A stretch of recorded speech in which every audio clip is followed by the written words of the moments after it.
Bapak Ibu mau nggak punya anak yang sukses S1, S2, S3? Bismillahirrahmanirrahim. Assalamualaikum warahmatullahi wabarakatuh.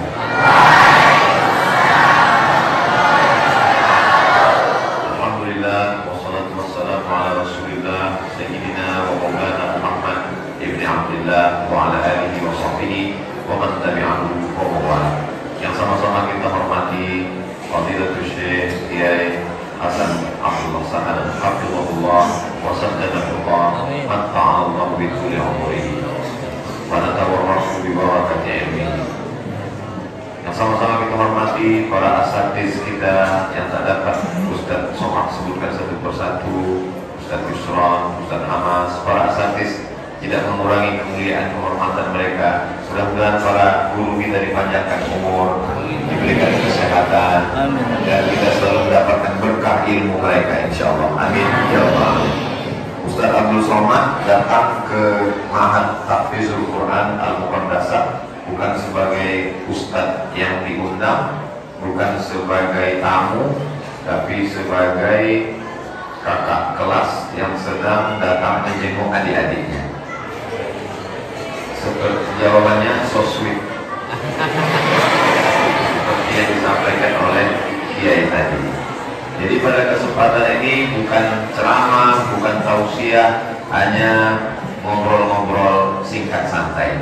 Sekarang orang selalu mempermasalahkan apa yang kita lakukan. Kalimatnya pendek, dalilnya mana? Setiap kita melakukan sesuatu ditanya dalilnya mana. Nanti ketika video ini di-share, karena direkam oleh Ustaz Hendri, nanti mereka akan komen di bawah. Itu tadi baca la ilaha illallah wallahu akbar walillahil hamd. Bismillahirrahmanirrahim. Alam nashrah laka sadrak. Mereka mulai nanya, dalilnya mana? Jadi ketika itu wahyu lama tidak turun. Sampai ada seorang perempuan namanya Ummu Jamil. Nama suaminya Abu Lahab. Dia mengejek Nabi Muhammad SAW. Wadda'ahu syaitanuhu wa qalahu.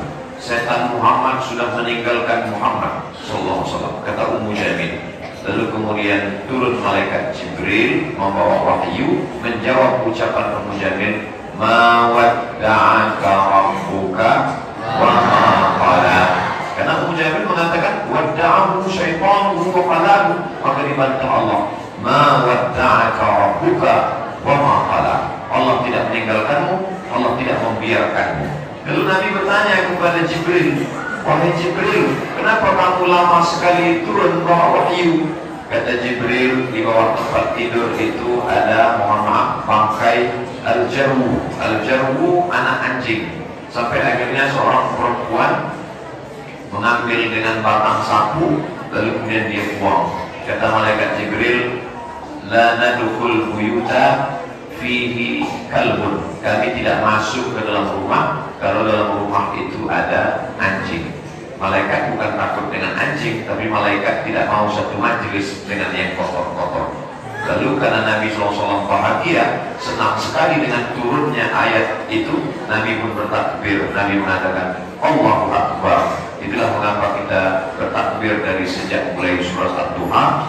Ketika selesai la ilaha illallah wallahu akbar walillahil hamd.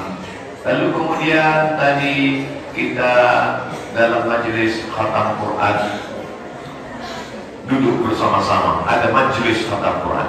Ini pun masalah ini juga ditanyakan orang, mana dalilnya? Maka dalilnya adalah ada seorang sahabat Nabi namanya Anas bin Malik. Anas bin Malik dalam hadis, wa kana Anas ibnu Malik idza khatimal Qur'ana jama'a ahlahu wa auladahu. Anas bin Malik kalau selesai khatam Quran, dia kumpulkan anak dan istrinya, dia doa bihim. Dia pun berdoa bersama dengan istri dan anak-anaknya. Jadi semakin besar keluarga, anak, istri, cucu, keluarga, maka semakin melimpah barokahnya. Itulah kita mengadakan majelis khatam Quran karena merupakan sunnah yang dilakukan oleh sahabat. Hadis ketika sampai kepada Nabi sanadnya marfu, sampai kepada sahabat mauquf, sampai kepada tabi'in, makmum, dan ketiga-tiga ini adalah hadis amalan sahabat, amalan salafus saleh, dan merupakan amalan yang baik menurut ijma sepakat umat Islam. Itulah mengapa di Saudi Arabia dalam bulan Ramadan ketika mengkhatamkan Al-Quran, bahkan doa khatam Quran itu dibacakan dalam sholat tarawih. Tidak khatam Quran di luar sholat, malah di dalam sholat dibacakan doa khatmil Quran. Lalu kemudian yang ketiga, hukum membaca Quran bersama-sama. Mana dalilnya? Ketika ada orang baca Quran bersama-sama, kata Imam Ibnu Taimiyah dalam kitab Majmu' Fatawa, qiraatul ilawati mustahabbatun. Membaca Al-Quran bersama-sama itu hukumnya la ba'sa biha, la ba'sa, tidak apa-apa, la tidak ba'sa apa-apa, tidak apa-apa, artinya jaiz. Sedangkan kata Imam An-Nawawi meninggal tahun 676, kata Imam Nawawi dalam kitab Majmu' Syarah Muhadzab, membaca Quran bersama-sama itu mustahabun, dianjurkan. Sedangkan kata Imam Al-Buhuti dari kalangan mazhab Hambali, membaca Quran bersama-sama hukumnya makruh, karena orang yang bacaannya tidak bagus, dia tidak tahu kalau dia salah. Karena orang yang bacaan Qurannya tidak sama, maka dia sangka bacaannya benar. Karena orang biasanya kalau baca Quran sama-sama, mulutnya bergerak, bunyinya lain-lain. Tapi kalau bacaannya sama, seperti adik-adik sekalian santri-santriah yang ada di Ma'had Muqaddasah, yang vaksinnya sudah sama, hafalannya sama, maka membaca Quran bersama-sama mustahab, tidak ada keingkaran para ulama sama sekali. Lalu kemudian yang keempat, ketika membaca khatam Quran, ada yang berdoa, ada yang mengaminkan. Ini pun juga ditanyakan orang, mana dalilnya? Maka dalam hadis dikatakan, majtama'a qaumun, sekelompok orang berkumpul, fayad'u ba'duhum, berdoa satu orang, wa yu'minuhum sa'iruhum, yang lain mengaminkan, illa ajabahumullah, maka Allah mengabulkan doa mereka. Ada satu berdoa, adik kita berdoa, kiai berdoa, Ustaz Abdul Somad diberikan kemuliaan untuk berdoa, dan yang lain mengaminkan, maka Allah mengabulkan doa bersama. Tak tahu kita dari mulut yang mana doa itu dikabulkan Allah Subhanahu wa ta'ala. Lalu dalam tafsir Ibnu Katsir yang ditulis oleh Imam Abdul Fida Ismail Ibnu Katsir, namanya Tafsir Al-Quran Al-Azim, kata beliau saat menafsirkan ayat qad ujibat da'watukuma, doa kamu berdua dikabulkan Allah. Padahal yang berdoa cuma satu orang. Yang berdoa adalah Nabi Musa alaihissalam, tapi Nabi Harun mengaminkan. Saat Nabi Musa berdoa, kata Nabi Harun, amin, istajib ya Allah, amin, kabulkanlah ya Allah, amin, taqabbal ya Allah. Maka Allah mengabulkan doa mereka berdua. Dinyatakan dalam Al-Quran, qad ujibat da'watukuma, doa kamu berdua dikabulkan Allah. Dalam hadis lain dikuatkan, ad-da'i wal mu'amminu fil ajri sawa, orang yang berdoa dan orang yang mengaminkan balasannya sama. Mungkin nanti adik-adik sulit untuk mengingat tausiah, tapi insya Allah tausiah ini direkam, ada videonya dari Al-Muqaddasah, channel Muqaddasah, direkam juga oleh Ustaz Hendri dalam channel Hi Guys Official. Kasih tahu orang tuanya supaya subscribe, like, share, and comment. Jadi mereka nonton bahwa anak-anak mereka itu luar biasa. Mereka adalah orang tua yang sangat beruntung karena anak-anaknya menghafal Quran. Poin yang kelima, 3 bulan yang lalu, saya dengan Prof. Din Samsudin dalam sebuah acara, beliau punya kajian bersama para akademisi dan pakar-pakar. Ternyata salah satu pesertanya ada seorang perempuan mu'alaf dari Jepang. Jadi perempuan yang dari Jepang ini pernah ke rumah seorang kiai. Lalu di depan rumah kiai ini ada 2 pohon mangga, sebelah kiri, sebelah kanan. Yang sebelah kanan ini buahnya manis, yang sebelah kiri ini buahnya tidak terlalu banyak, satu-satu dan asam.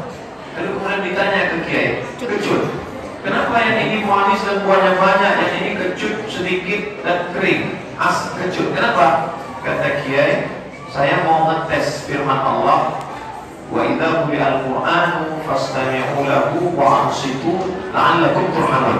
Kalau Quran dibacakan, dengar baik-baik, turun rahmat. dibacakan Quran ke pohon yang mangga yang sebelah kanan ini, setiap lalu baca Quran, yang sebelah ini nggak pernah dibacakan Quran. Ternyata pohon mangga yang dibacakan Al-Quran, buahnya lebat, manis, dan banyak, dan terus menerus. Kemudian yang tidak dibacakan Al-Quran, tidak didoakan, maka tidak ada. Lalu kemudian orang akan mengatakan ini hanya khurafat, bohong saja. Ternyata sudah diteliti oleh seorang dari Jepang. Dia tulis buku judulnya The Miracle of Water, mukjizat air. Kita tahu di pohon itu ada airnya, karena air dari akar melalui batang kulit naik ke cabang, ke buah, akhirnya jadi. Air itu ternyata berpengaruh terhadap bacaan. Setelah Al-Quran ini dibacakan ke air, muncul molekul-molekul cahaya yang dia bersegi 6, segi 8. Kalau nanti adik-adik pulang ke rumah, minta orang tuanya buka handphone, tulis di www.google.com, ketik di search itu, tulis Miracle of Water. Nanti akan keluar molekul cahaya, bukti bahwa Al-Quran ketika dibacakan ke air, maka dia merespon, sehingga menampilkan molekul-molekul cahaya. Yang meneliti justru bukan orang Islam, tapi orang Jepang. Tulisannya Miracle of Water, Miracle of Water. Akhirnya keluarlah gambar. Oh, tak keluar karena paketnya habis. Miracle of Water, Miracle of Water, mukjizat air, ditulis oleh Masaru Emoto. Maka mengeluarkan 1, 2, 3, 4, 5, 6 molekul cahaya yang begitu indah. Molekul cahaya seperti mahkota yang begitu indah. Jadi ternyata pohon kayu juga ada airnya. Nah, bagaimana kalau Al-Quran itu dibacakan ke tubuh manusia? Ternyata setelah diteliti, tubuh manusia ini juga isinya air. Tubuh manusia ini isinya air. Airnya mana? Darah. Jadi darah itu membeku karena 2 sebab. Yang pertama karena minyak, itu yang disebut dengan kolesterol. Yang kedua adalah karena gula. Karena orang minum pakai gula. Gula itu kalau dia masuk ke dalam kuali, dipanaskan, dan kemudian setelah dingin, itu sendoknya bisa lengket karena membeku. Maka gula dengan minyak masuk ke dalam darah, membeku. Tapi begitu orang menjaga kesehatan, dibacakan ayat Al-Quran, maka darahnya lancar, sehat walafiat. Maka begitulah Allah SWT berjanji, sanurihim ayatina fil afaq, kami akan tunjukkan tanda-tanda kebesaran kami, hatta yatabayyana lahum, sampai jelas bagi mereka bahwa Al-Quran ini adalah hak. Lalu kemudian ketika mereka mengatakan Quran ini adalah sihir, Quran ini adalah asatirul awwalin, dongeng nenek moyang, mereka mengatakan Quran ini adalah kizb, Nabi Muhammad adalah kadzdzab, pendusta, maka akhirnya hari ini apa yang terjadi? Mukjizat ilmiah menunjukkan kebesaran Al-Quran. Seorang pedagang pisang naik sepeda membawa pisang di jalan yang mendaki, kebetulan perbukitan. Maka dia ketika naik sepeda itu dia kayuh berat, dia mengatakan, untuk apa Tuhan menciptakan bukit hanya menyusahkan tukang pisang yang susah naik sepeda? Tapi begitu orang yang membaca Quran berpikir dengan akalnya, maka dia akan melihat mukjizat yang luar biasa. Allah Subhanahu wa taala mengatakan, wal jibala autada, kami jadikan bukit-bukit ini sebagai pasak. Ternyata kerak bumi ini bergeser. Kerak bumi ini berlapis-lapis, 7 lapis. Lapisan yang paling atas ini adalah lapisan yang liar, seperti kertas yang ditempel di papan pengumuman, dihidupkan kipas angin kencang. Maka papan kipas ini menderu kencang, maka lembaran-lembaran kertasnya hampir copot. Tapi kenapa kerak bumi bisa tenang? Karena ada pakunya. Paku bumi itu bukan sambiroto. Paku bumi adalah bukit-bukit yang ditancapkan Allah SWT. Nanti sampai masanya bukit-bukit ini akan tercabut. Makanya kata Allah pada hari kiamat, wa takunul jibalu kal-ihdil manfush.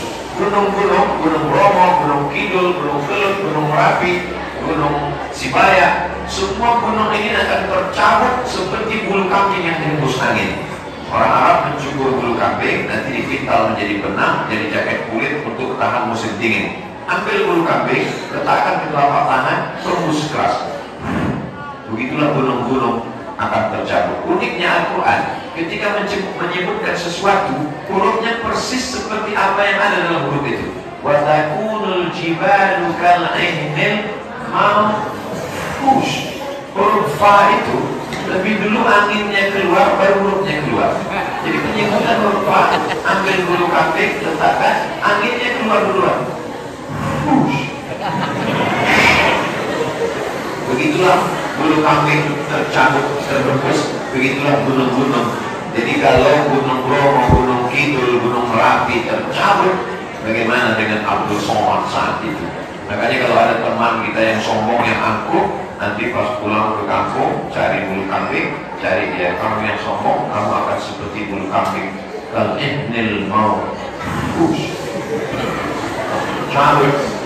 Maka orang yang berada berjalan di atas muka bumi ini, wataran nasa sukar. Kamu lihat manusia berjalan di atas muka bumi seperti orang mabuk, wa mahum bisukar. Mereka tidak mabuk, walakinna adzaballahi syadid, karena azab Allah yang begitu kuat. Jadi orang kalau dia berilmu, dia tidak akan suuzon kepada Allah. Kenapa Allah menciptakan bukit? Allah tidak ingin susahkan kita, tapi Allah ingin buat kita tenang di atas. Kalau tidak ada bukit gunung, ini kerak bumi ini akan bergoncang, bergeser. Kita tidak bisa duduk bersama, kita tidak bisa duduk sholat. Kenapa bumi ini masih tenang sampai hari ini? Karena Allah belum mencabut paku-pakunya, dan itu hanya bisa diketahui kalau adik-adik masuk ke Fakultas Geologi Universitas Islam atau Institut Teknologi Bandung atau di Universitas Internasional yang membuat satu fakultas khusus mengkaji tentang bumi saja.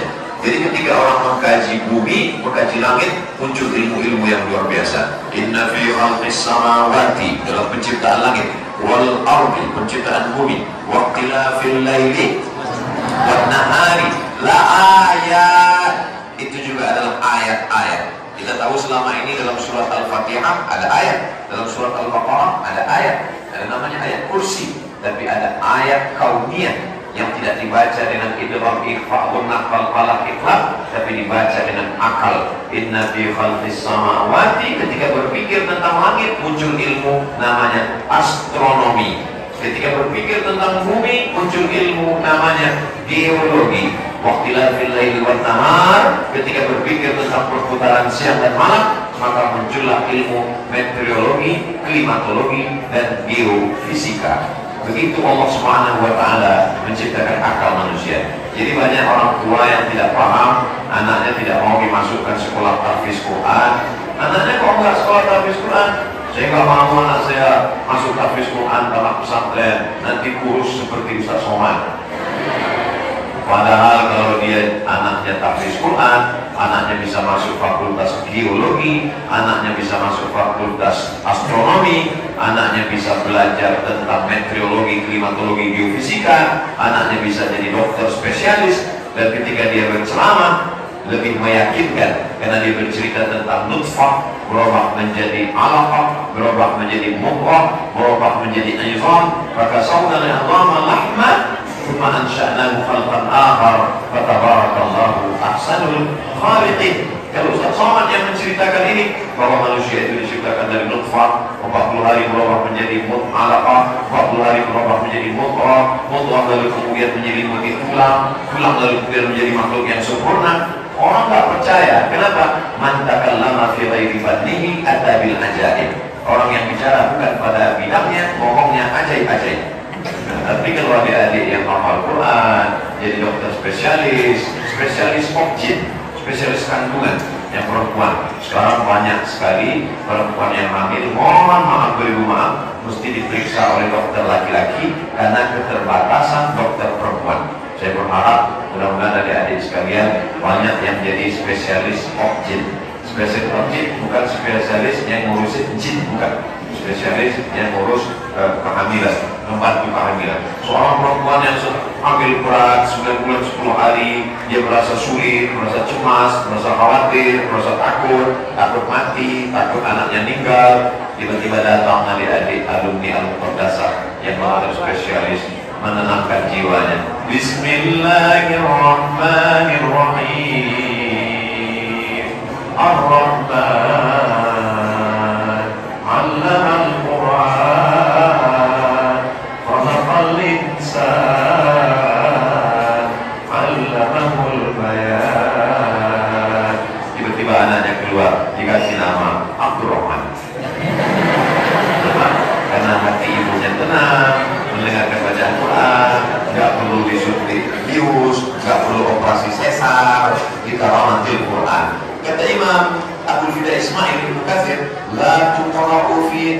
asirin illa yassarahullah. Surat ini kalau dibacakan pada perkara yang sulit, yang susah, yang ribet, yang jelimet, yang payah, illa yassarahullah, maka dimudahkan Allah Subhanahu wa taala.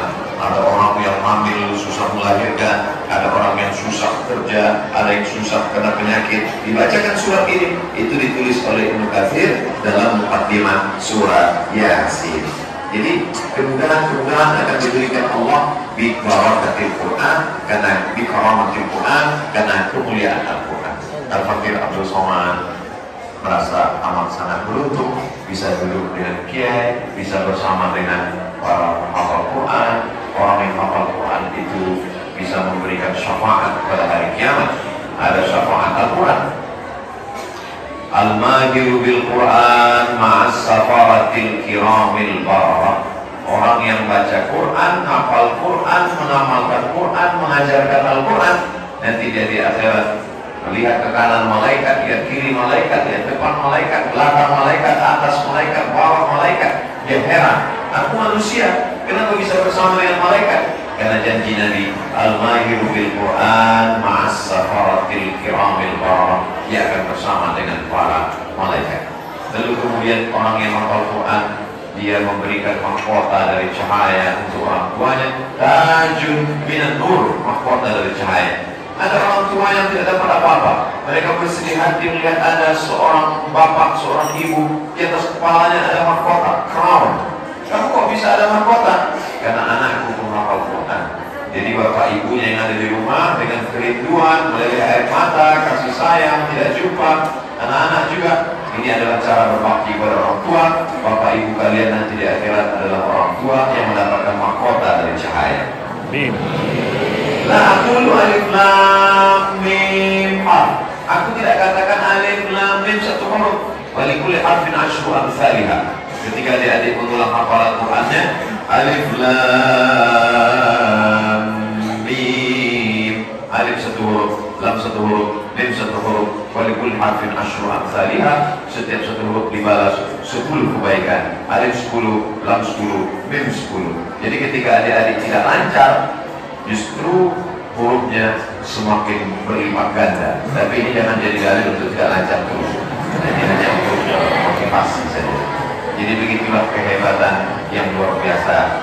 Dan kita selalu berdoa rahmat Allah turun karena Al-Quran. Allahumma rahamna bil Quran. Mungkin agaknya itu yang dapat disampaikan oleh Al-Fakir Abdul Somad, karena di samping kiai itu bahannya banyak hilang, maka ngomongnya cepat-cepat biar supaya nggak putus. Cepat-cepat ngomong itu min alamatil rum.